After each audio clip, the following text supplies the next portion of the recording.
Então, estamos hoje aqui na Biblioteca Nacional, que eu gostaria de agradecer a todos a paciência de nos receber mais uma vez.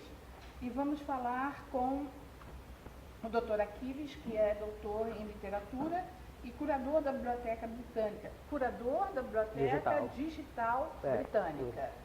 E nós vamos falar desse mundo digital e a preservação desse acervo. Esse é o objetivo.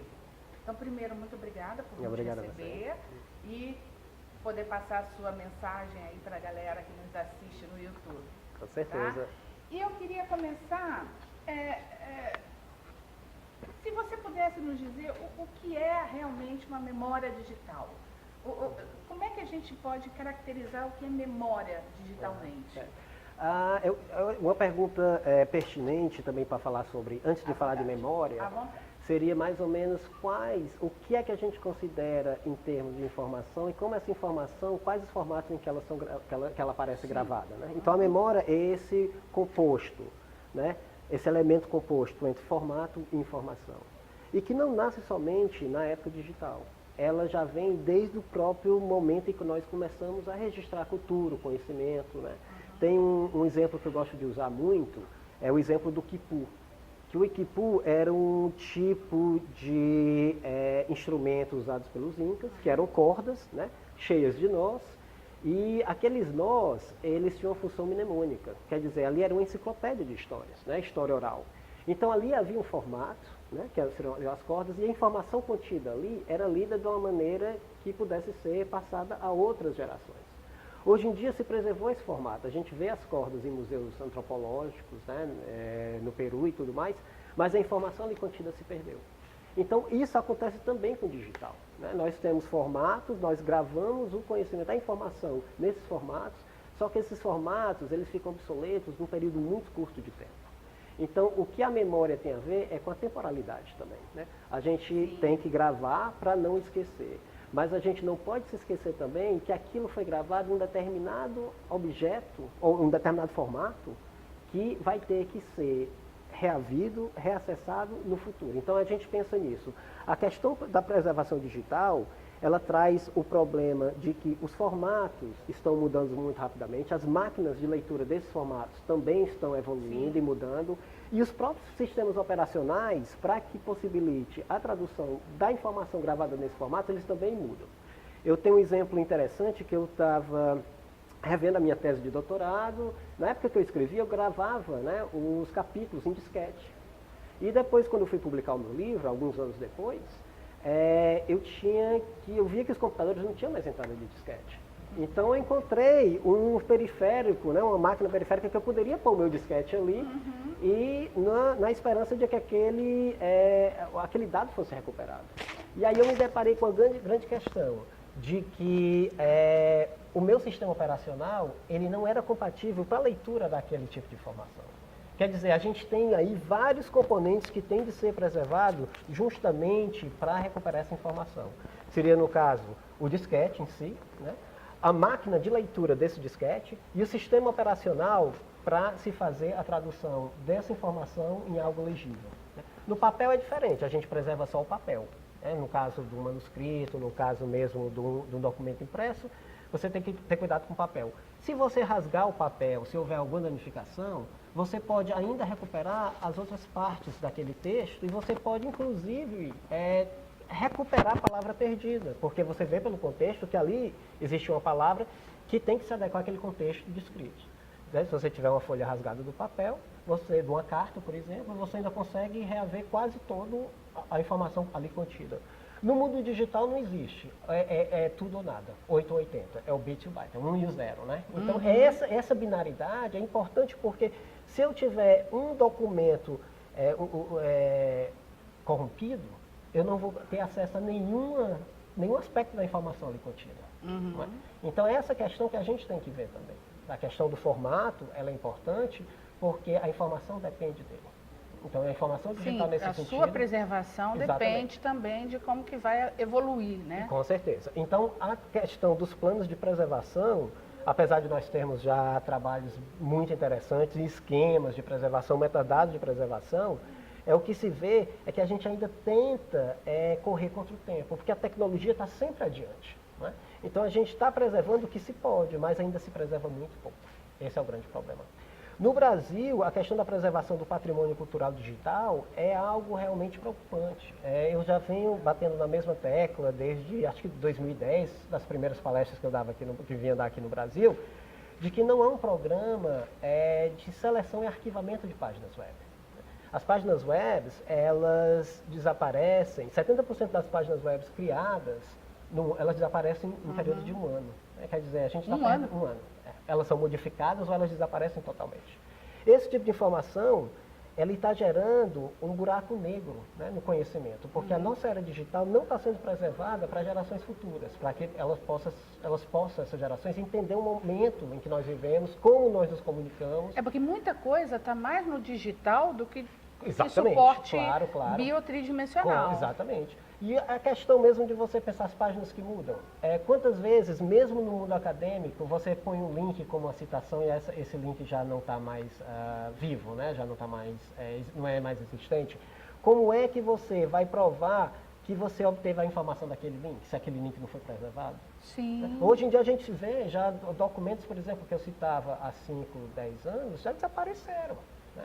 Então, ninguém vai poder realmente, como ao contrário do livro, que eu vou lá na fonte e posso certificar se aquela ideia realmente foi usada corretamente ou não, dependendo do meu contexto informacional, eu não vou poder fazer isso com o digital, se esse digital não estiver realmente preservado.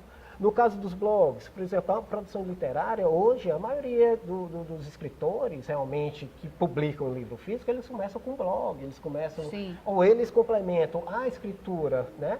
Digamos assim, um texto impresso através de páginas web. Quem é que está fazendo esse tipo de seleção? Quando eles vão fazer a migração da página, será que eles perdem alguma coisa? Será que eles modificam alguma coisa? No caso dos manuscritos, a gente fala muito nos arquivos, dos arquivos híbridos. O que são os arquivos híbridos? São os arquivos que nós recebemos não somente os papéis, né, as anotações de escritores ou cientistas, mas também as suas máquinas, né, os seus computadores, os seus periféricos, ou os seus dispositivos móveis, onde eles criam informação ali também. Hoje em dia a gente usa um processador de texto para escrever qualquer coisa, já não se escreve mais, né, à mão. E quem poderia intermediar essa situação de o que vai preservar, o que não vai? Quem você acha que está apto a dizer o que é necessário de preservar ou não? Usuário, técnicos, a própria instituição em que trabalha, ou no âmbito geral, jornais, filmes, o que a gente digitalmente, quem está mais apto? Quem ouvir, né? Na realidade não é aptidão, né? Não é quem está preparado, quem a gente deve ouvir para saber. Eu acho que aí é a questão do diálogo. Não é somente com o digital que a gente faz esse tipo de trabalho de curadoria. Cada instituição tem um acervo próprio que ela quer tratar, que ela quer disponibilizar. E tem um tipo de usuário que faz uso daquele acervo. Então há sempre diálogo. Por exemplo, o museu vai recuperar objetos que tenham valor no contexto histórico-cultural, não sei, peças ou imagens digitalizadas. Porque tem determinadas coisas que a gente já sabe que aquilo nasceu para ser histórico, né? Exatamente. Já nasce para ser. Mas tem muitas coisas que tudo é histórico. Pois é, o que é e o que não é. Exatamente. E isso só o tempo pode responder. O que hoje não tem valor, como eu estou falando das páginas web, porque elas desaparecem muito rapidamente, mas a gente pensa na imediaticidade. Sim. Às vezes o português me falha, a memória. Então a gente tem que pensar, a gente está pensando sempre, a gente pode acessar essa informação agora, mas não vai saber se vai acessar, nem se preocupa em tentar recuperar aquela informação ou arquivá-la para recuperá-la no futuro próximo. Né?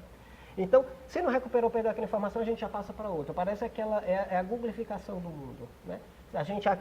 Os primeiros resultados que aparecem no ranking na página do Google, talvez para mim não sejam tão relevantes, eu teria que fazer uma procura mais detalhada, mas eu já me satisfaço com aquele resultado. Porque, desculpe te cortar, né? Mas o que eu estou percebendo, né, nos últimos anos, é que cada vez mais nós estamos vinculados a outros países, a outras comunidades. Digitalmente isso é muito nítido, né? porque você tem uma vinculação que sai daqui, chega na Venezuela na mesma hora. É claro, eu recebo coisas no meu Facebook de manifestações que aconteceram de manhã na Venezuela, na Bolívia, e a gente está se conectando cada vez mais. E isso faz com que a história também se unifique. Claro. Ou que a história ela fique mais viva, eu diria. Por exemplo, porque a história sempre contada a partir da visão dos vencedores, ou das instituições oficiais, digamos assim. O que é que nós temos nos nossos arquivos e bibliotecas sobre a Guerra do Paraguai? A gente não tem um relato do soldado que estava ali na guerra, não é? Hoje em dia, a gente já pode conseguir esses dados através das mídias sociais, os Twitter. A gente não está pegando a informação que a instituição decide gravar porque é uma informação oficial. A gente tem várias outras fontes de informações que a gente possa comparar e que a gente possa, a partir dessa comparação, fazer uma análise mais detalhada do momento histórico em que se quer estudar. Então, será que a gente não teria também que nos reportar mais aos usuários para saber com certeza. O que eles querem? Com certeza. Não somente o que eles querem, porque às vezes o usuário não tem nem ideia, é o que a gente fala, né? O comportamento informacional, o nosso comportamento informacional é muito errático. Hoje em dia a gente não procura informação, a gente acha informação. Através do Facebook, por exemplo. Chega na nossa casa, mesmo que a gente não queira, né? Está chegando, invade a nossa vida. Exatamente, eu sigo um determinado grupo, eu gosto de um determinado artista, e aquelas informações que são postadas a respeito daquele meu contexto informacional, elas me aparecem, né, diariamente. Eu não estou mais buscando, eu encontro. E quando põe a gente dentro de um grupo que a gente nem sabe que está fazendo parte. Exatamente. E a informação está rolando. Exatamente. Ali dentro. Você pode optar por não pertencer àquele grupo ou não. Sim, e isso acontecia também no século XIX com o jornal. Não é algo novo da era digital. No jornal, o leitor do jornal, ele se deparava com vários assuntos no mesmo veículo. Sim. E isso que acontece hoje, mas de uma forma muito mais interativa. Sim, é mais rápido. Exatamente, porque eu posso também opinar sobre aquela notícia. Eu posso disseminá-la, eu posso usá-la da maneira que mais me convenha, ou como eu pense que seja a maneira mais correta de usá-la, né? Eu posso, então, criar a partir disso tudo a minha própria coleção informacional, digamos assim. Eu estou recebendo e como eu recebo, eu não estou procurando, mas eu posso... eu guardo o que eu não guardo. Exatamente. Então, o usuário é muito interessante nisso.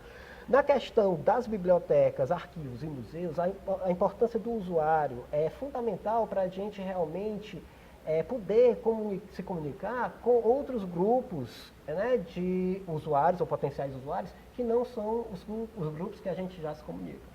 Por exemplo, o que a gente usa muito, e isso é parte também do meu projeto aqui na Biblioteca Nacional do Brasil, é a questão do tagueamento, a foxonomia.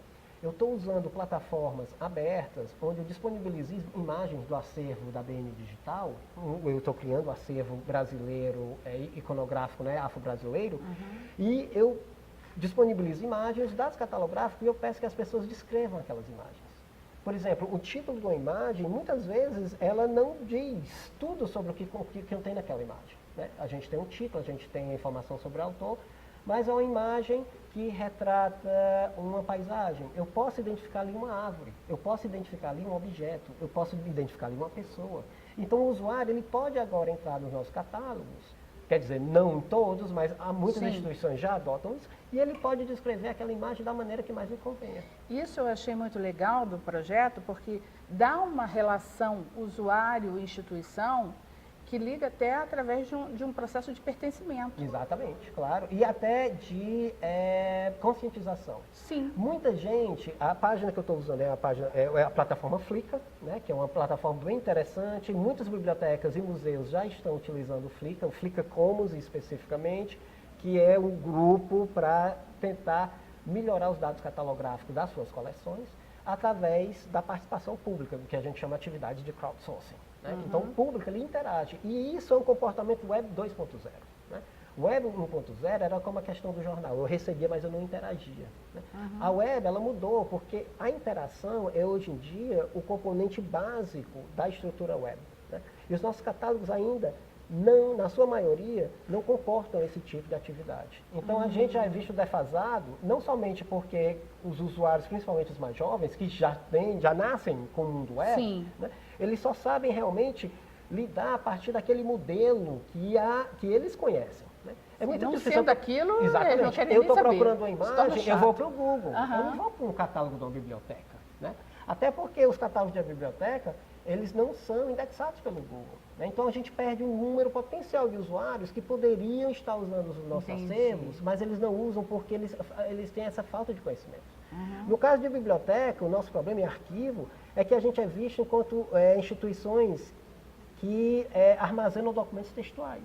Mas olha que acervos maravilhosos nós temos de iconografia, de mapa, que são interessantíssimos para os usuários, porque, e eu digo, não é só o pesquisador, porque a gente sempre tem em mente que o nosso grupo de usuário, o mais importante, e que talvez, ou seja, são os pesquisadores. Mas imagina quantas pessoas podem fazer também, podem se beneficiar desse acervo. Sim, claro, de maneiras distintas. Claro, né? Mesmo porque a gente não sabe qual é o foco de um determinado pesquisador. O usuário, a questão é disponibilizar da maneira mais ampla e aberta possível as coleções que nós temos e deixar com que os usuários decidam o que vão fazer com aquilo. Né? Então, as bibliotecas têm de mudar a sua mentalidade dos arquivos. Antes, a gente notava no século XIX, bibliotecas, arquivos e museus eram importantes para a sua coleção, seu acervo. Hoje, não.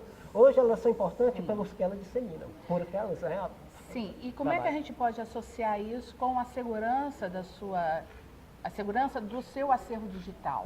Né? Porque você está abrindo para tudo. Sim. Mas tem que ter por trás todo um aparato de... A gente chama controle de qualidade, né? No caso, na verdade, o que a gente está fazendo, a gente está disseminando. Por exemplo, o tagueamento dessas imagens do meu projeto, elas são feitas no Flickr, não é no catálogo da biblioteca. As imagens, elas são subidas na plataforma. Entendi. Isso é interessante o digital, você pode fazer uma reprodução fidedigna do original. Então, se diz que no digital não existe cópia nem original, tudo é um original. A partir do momento que você já cria a imagem, você está criando um novo original. Porque é perfeito, né? O número de bits, de bytes. Sim. Você pode ter essa... Até uma peça de museu, você pode escanear e fazer tridimensional. Exatamente. Você recria aquele objeto da maneira como ele foi concebido originalmente. A partir do momento que você disponibiliza em outras plataformas, cada plataforma tem uma pegada diferente. Então, você vai ter que delimitar do seu projeto o que é que você quer oferir com aquele tipo de serviço prestado, oferecido pela plataforma. No meu caso, eu quero duas coisas. Que os usuários tenham acesso a essas imagens de uma maneira mais ampla, que não seja somente indo para o catálogo da biblioteca. E, inclusive, é interessante que a gente tenha um número, eu não estou disseminando o projeto ainda, e a gente já tem um número de 200 visualizações por dia dessas imagens. Que lindo! Não é? E eu estou falando, por exemplo, eu comparando os dados com as mídias sociais da Fundação Biblioteca Nacional, você vê que no Facebook as páginas são curtidas em média de em torno de 10 curtidas a 100 por cada post. A gente está falando de diárias, visitas diárias. Nós tivemos, em menos de 2 meses, quase 20 mil visualizações dessas imagens. E eu estou trabalhando com um acervo pequeno, um acervo de 1000 imagens. Sim. Imagina depois que a gente tem coleções maravilhosas aqui, como a coleção Alexandre Rodrigues, que é uma coleção de botânica, desenhos manuscritos botânicos, e acho que em torno de 1000 a 2000 imagens, eu não sei a quantidade, mas há algo em torno de 400 imagens que não tem identificação do que seriam aquelas plantas. Não, e se a gente pôr essas imagens nessas plataformas, a gente vai estar buscando pessoas que gostam de plantas, botânicos, né? Ou historiadores de arte, que vão poder identificar e dar aqueles dados para a gente. E a partir do momento que você põe na internet, outras instituições que também têm aquele tipo de acervo, podem também... complementar. Exato. Exatamente, essa é a grande lance da internet. E isso que eu falei há pouco, que a importância da instituição hoje em dia não é pelo seu acervo, mas de como ela trabalha nas mídias sociais ou no universo web, né? Os acervos de uma maneira mais colaborativa, de uma maneira que possa realmente enriquecer a experiência do usuário. Né? E quando eu falo usuário, seja qualquer usuário que tenha benefício daquele tipo de imagem. Se eu for um grafiteiro e eu posso me inspirar para uma imagem do século XVII, por que não? Né? Só que o grupo mais jovem, eles estão, para o que existe para eles, é o que está na web. Se você não disponibiliza isso de uma maneira clara, aquilo vai ficar escondido. Né? No que toca à política, à elaboração de uma política de segurança em termos digitais, o que você acha que é mais importante? O que é relevante se considerar para se elaborar uma política? Eu falo, para mim, se eu tivesse de escolher um elemento dentro da planificação, seria a consistência dos metadados. Os metadados são de suma importância para o objeto digital. O objeto digital ele só pode ser tratado a partir da descrição pormenorizada do que ele representa e de como ele vai poder ser acessado no futuro. Quando a gente tem um esquema de metadados premiums, que é um esquema de metadado exclusivamente para preservação, você vai ter que descrever como aquele objeto foi digitalizado, quais os tipos de sistemas utilizados, quais os formatos, né, como esses formatos vão se alterar. Você tem que ter uma ideia de que há uma mudança constante no formato da informação digital. E você tendo esses dados bem descritos, você vai muito mais facilmente poder fazer a gestão desses dados quando, digamos, um sistema operacional mude. Né? Quando o formato seja alterado, porque você vê que tem uma maior rapidez hoje em dia na mudança de formatos. Então você pode trabalhar já na planificação, antes mesmo do objeto ser digitalizado, você já tem que ter prescrito todas as condições de preservação daquele objeto. E os campos do que são estabelecidos pelo esquema Premis são maravilhosos. Né? Você tem várias maneiras realmente de fazer uma descrição que já é uma descrição normalizada e que possa ser trocadas com outras instituições também. Né? Então, como a gente falou, as instituições, elas podem pegar objetos de outras instituições, mas é importante que elas peguem também os metadados, para elas saberem de como aqueles objetos podem ser tratados. Para a gente não ter aquele probleminha de que você tem a descrição do objeto, mas quando você tenta acessá-lo, você vê que o objeto não aparece, porque você está usando um sistema operacional que não é compatível com aquele tipo de imagem. Sim, esse é um problema que a gente Então, é isso que a gente tem que pensar, metadado, metadado, metadado. Né? Eu acho que a palavra que é como se fosse a nossa Bíblia. Né? O metadado tem de ser realmente bem estruturado, bem descrito, para que a gente possa não somente encontrar os objetos, né, que são milhões de objetos que a gente tem em nossos repositórios, ou bilhões, mas que também a gente possa saber como tratá-los, né, no presente e no futuro. Ok, Aquiles, olha, muito obrigada, meu querido, muito obrigada mesmo. E parabéns pelo programa. Eu tenho acompanhado vocês e fico muito contente que bom. de que essa iniciativa ela tenha se estabelecido e esteja se fortalecendo cada vez mais aqui no Brasil e no exterior, claro. Ok, eu agradeço muito, tá? Obrigada. Obrigado.